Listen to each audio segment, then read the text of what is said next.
Today we're talking, what are the mistakes that people make when, I suppose, mistakes that you want to avoid when you're going to sell a property?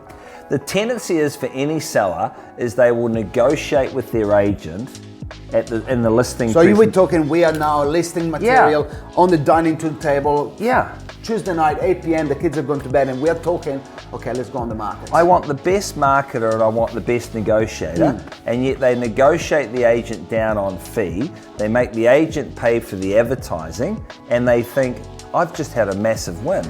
But down the track, the short-term gain, man, that's just going to be misery down the track for them. They're the biggest mistakes I see people make. Like, we're salesmen, I love negotiating with a top negotiator. There's kind of like pride and there's respect that I have. Cool. There's a little bit of wiggle room, but anyone who drops sharp or makes a massive concession, I don't respect, and they actually won't get my business. If they can't negotiate for themselves, how can they negotiate for somebody else's bigger asset? And that's always been, you know, something that people have done to win business when you're a new agent and, you know, do what you need to do. They're astute vendors, people they've sold many times. The reason why they come to reputable and experienced and teams and top agents is because they know they're professionals in what they do. This is not a plug for myself, right? There's so many good professionals out there, but people come to you because they expect a certain type of service and result. And that's really what it comes down to. So the biggest mistakes is you can ask for the deal, but if it happens too easy, they're just not going to look after your asset. They're not going to look after your money when the push comes to shove, and we instinctively know that. And we briefly talked about it last week, what to do to optimize the sale, and we talked about, hey, look, you want to tidy up the home and have all of that. But let me ask you a question, because you know, there's everything that can happen in between. Say somebody comes to you and say, well, is it worthwhile spending some money to do some basic renovations, or, you know, more than just general tidy up, or not? Not.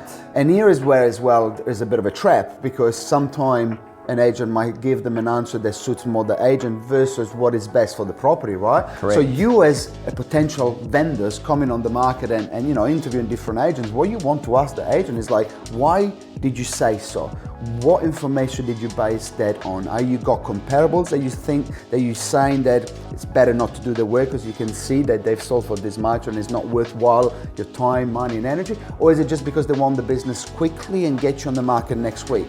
So it's important to ask those questions. Very much so, but it comes down to, because we've seen so many renovations, right? The buyers don't tend to want to pay for 2 kitchens, 2 bathrooms.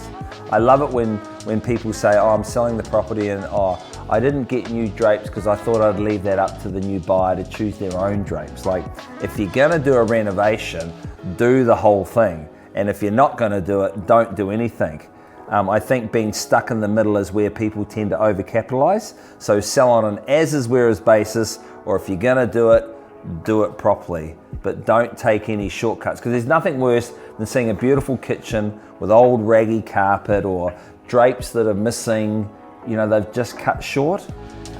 At the same time, how many times have we seen people renovating and then somebody else coming in and bang, redoing everything, and all of a sudden, genuinely all of the time, sweat and energy and money has gone down the window. So, and that's why you want to have some advice based on the local market. Yes. What's happening in right now in the market, not 6 months ago, not 3 months ago, what a buyer wanting today, and a good expert should be able to give that information so that somebody can make a decision with confidence.